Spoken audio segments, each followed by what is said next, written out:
नमस्कार सभी विद्यार्थियों को स्वागत है हमारे अपने ऑफिशियल यूट्यूब चैनल के ऊपर। जितना बड़ा संघर्ष होगा जीत उतनी ही शानदार होगी। प्यारे विद्यार्थियों, आज मैं आपके सामने जो बोर्ड परीक्षाएं क्लास 10 एवं 12 की 6 मार्च से शुरू हो रही है, उनके प्रश्न पत्र को हल करने के बारे में चर्चा आपके सामने करूंगा। कुछ विद्यार्थियों के सवाल हैं जिनका मैं जवाब आपको दूंगा कि सर पहले कौन से प्रश्न करें और प्रश्नों को कितने शब्दों में लिखें, प्रश्न पत्र को हल करने का सबसे आसान तरीका क्या हो, क्या 3.25 घंटे टाइम जो हमें मिलता है बोर्ड परीक्षाओं के अंदर वो काफ़ी है, या कुछ बच्चे कहते हैं टाइम कम रहता है, कुछ बच्चे कहते हैं टाइम अधिक रहता है। तो टाइम है वो 3.25 घंटे निर्धारित किया गया है बोर्ड के द्वारा, और इतना टाइम हमारे पास होता है कि हम उनको आसानी से अपने प्रश्न पत्र को हल कर सकते हैं। लेकिन प्रश्नों को कितने शब्दों में लिखें, किस प्रकार के प्रश्न है वो हमें पहले करना चाहिए, किस प्रकार के प्रश्न बाद में करना चाहिए, किस प्रकार के प्रश्नों के उत्तर है वो हमें कितने शब्दों में देने चाहिए ताकि हमारे मार्क्स हैं वो अच्छे आ सके। कई बार मैं विद्यार्थियों से प्रश्न करते हैं तो कहते हैं कि सर हमने तो सभी प्रश्न हल कर दिए थे, फिर भी क्या है कि हमारे नंबर है वो कट गए। तो पहला प्रश्न मैं आपको सामने ये ले रहा हूँ कि पहले कौन से प्रश्न करें। तो जहां तक मेरा अनुभव है मैं आपको बता देता हूं, पहले जो वस्तुनिष्ठ प्रश्न होते हैं, बहु विकल्पात्मक प्रश्न जो होते हैं वो हमें लगातार करने चाहिए। उसके बाद में रिक्त स्थान और अति लघुतरात्मक प्रश्न होते हैं, वो हमें लगातार ही करने चाहिए। कुछ विद्यार्थी क्या करते हैं कि लघुतरात्मक और दीर्घ उत्तरीय प्रश्नों के बीच में छोटे प्रश्न है वो कर देते हैं। आपको ऐसा नहीं करना है। आपको सर्वप्रथम जब आप पेपर हल करें तो आपको पहले छोटे प्रश्न है वो करने हैं, वस्तुनिष्ठ प्रश्न आपको लगातार करने हैं। अगर आपको नहीं आ रहे हैं तो एक बार आप 2 लाइनें छोड़ सकते हैं। उसके बाद में आपको रिक्त स्थान है वो हल करने हैं। उसके बाद में आपको अति लघुतरात्मक जो 1 लाइनर का प्रश्न होता है वो हल करना है। उसके बाद में आपको अगर दीर्घ उत्तरीय प्रश्न आ रहा है तो वो कर दीजिए, या निम्नात्मक आ रहा है तो वो कर दीजिए, या फिर लघुतरात्मक प्रश्न आ रहा है तो वो कर दीजिए। मुख्य जो समस्या रहती है कि बच्चे क्या करते हैं, छोटे प्रश्नों को लघुतरात्मक और दीर्घ उत्तरीय प्रश्नों के बीच में कर देते हैं, जो एग्जामिनर की नज़र में कई बार नहीं आ पाता, और वो सवाल हमारा सही होते हुए भी क्या हो जाता है, गलत हो जाता है। तो इस प्रकार की गलतियों से आपको बचना है, बेझिझक आपको पेपर करना है अच्छे मार्क्स लेने के लिए। तो पहले प्रश्न का जवाब मैंने आपको दिया कि पहले प्रश्न है वो कौन से करने। दूसरा जो सवाल रहता है बच्चों का कि प्रश्न को कितने शब्दों में लिखें। ये मुख्य समस्या रहती है बच्चों के कि सर किस प्रकार के प्रश्न में कितने पेज भरने हैं। तो अति लघुतरात्मक प्रश्न जैसे आता है, कई बार मैं यहाँ पर क्लास 10 के पहले सामाजिक विज्ञान पेपर की बात कर लेता हूँ कि अति लघुतरात्मक प्रश्न जैसे आया, उदाहरण के तौर पर मैं आपको बताऊं कि सुलेखन किसे कहते हैं। ये 2024 का पेपर मेरे पास में है। सुलेखन किसे कहते हैं, तो अच्छे लेखन की कला को क्या कहा जाता है, सुलेखन कहा जाता है। ये 1 लाइन का प्रश्न है, 1 नंबर आपको इसमें मिलेगा। कुछ बच्चे क्या करते हैं, इसको 5 या 6 लाइनों के अंदर लिख देते हैं, नंबर आपको एक ही मिलेगा। 5 या 6 लाइनें लिखने से या टाइम खराब करने से कोई फायदा नहीं है, वरना आपके बाकी जो प्रश्न है लघुतरात्मक या निम्नात्मक वो प्रश्न आपके रह जाएंगे। तो इस प्रकार की गलतियों से हमें बचना है। जैसे प्रश्न दूसरा कोई मैं उदाहरण दूं कि जैव विविधता क्या है, तो ये भी 1 लाइन का प्रश्न है। जीव जंतुओं की जो प्रजातियों की जो विभिन्नता है इसको जैव विविधता कहते हैं। तो इस प्रकार के प्रश्न जो पहले ही पेपर के अंदर लिखे हुए होते हैं कि इनका उत्तर है वो एक शब्द या एक पंक्ति में आपको देना है, तो क्यों आप उसको मतलब पूरे पेज के अंदर या 5 या 7 लाइनों के अंदर लिख रहे हैं, ऐसी गलतियों से आपको बचना है। दूसरा अगर मैं बात करूं कि लघुतरात्मक प्रश्न के जो शब्द सीमा है वो लगभग 50 शब्दों की है। जैसे एक साइड का एक पेज आपको लघुतरात्मक प्रश्न के अंदर भरना होता है।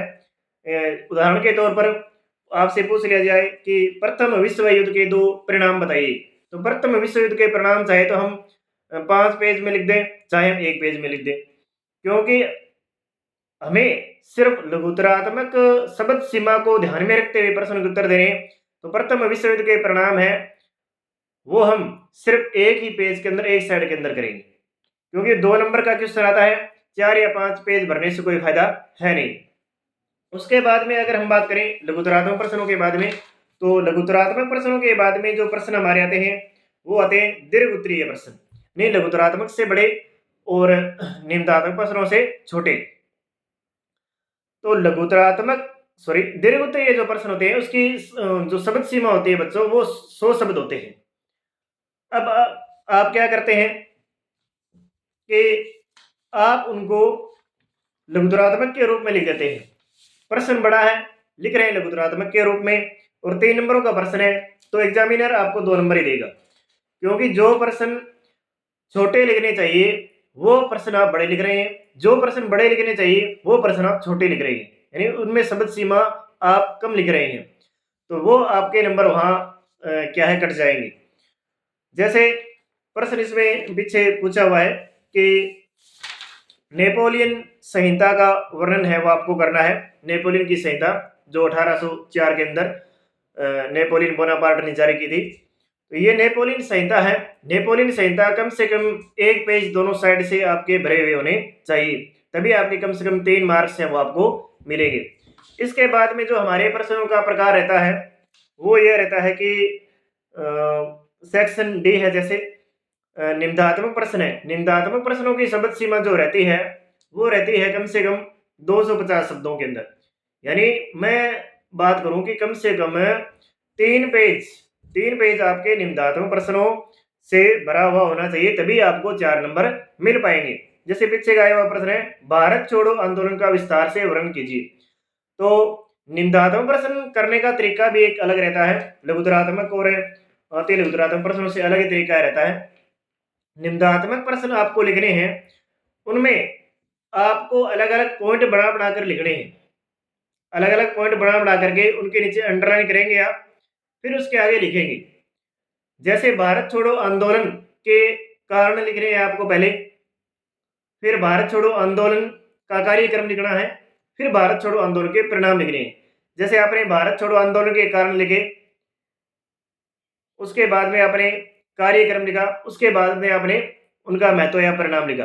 तो पॉइंट टू पॉइंट आपको उत्तर देने हैं, तभी आपको मतलब क्या है कि एग्जामिनर 4 नंबर है वो देगा। इस प्रकार से आप प्रश्न पत्र है वो हल कर सकते हैं।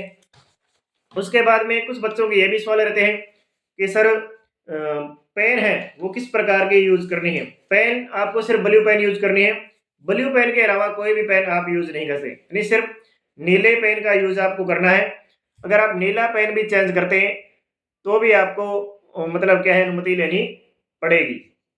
वहीं से जो टीचर हैं वो इसी कक्षा के अंदर होते हैं, तो वो कॉपी के ऊपर मोहर लगा देते हैं कि इसने पेन है वो चेंज करी है। कुछ बच्चे पूछते रहते हैं कि ब्लैक पेन भी यूज कर सकते हैं, ब्लैक पेन आपको यूज नहीं करनी। अब मैं क्लास 12 के कुछ राजनीति विज्ञान इतिहास विषय के प्रश्न पत्रों की बात करने वाला हूँ। तो बात करें राजनीति विज्ञान के अंदर, वही सेम प्रक्रिया है जैसे मैंने क्लास 10 के सामाजिक विज्ञान की आपको बताई है कि प्रश्न पत्र हल करने का तरीका हमारा, वैसे ही शुरू के अंदर आपको क्या करना है, छोटे प्रश्न है वो हल करने हैं, बहुविकल्पात्मक या वस्तुनिष्ठ प्रश्न, उसके बाद में आपको रिक्त स्थान, उसके बाद में आपको अति लघुत्तरात्मक, फिर लघुत्तरात्मक, और उसके बाद में दीर्घ उत्तरीय प्रश्न, और उसके बाद में निम्नात्मक प्रश्न। समय सीमा को आपको ध्यान में रखना है, 3.25 घंटे।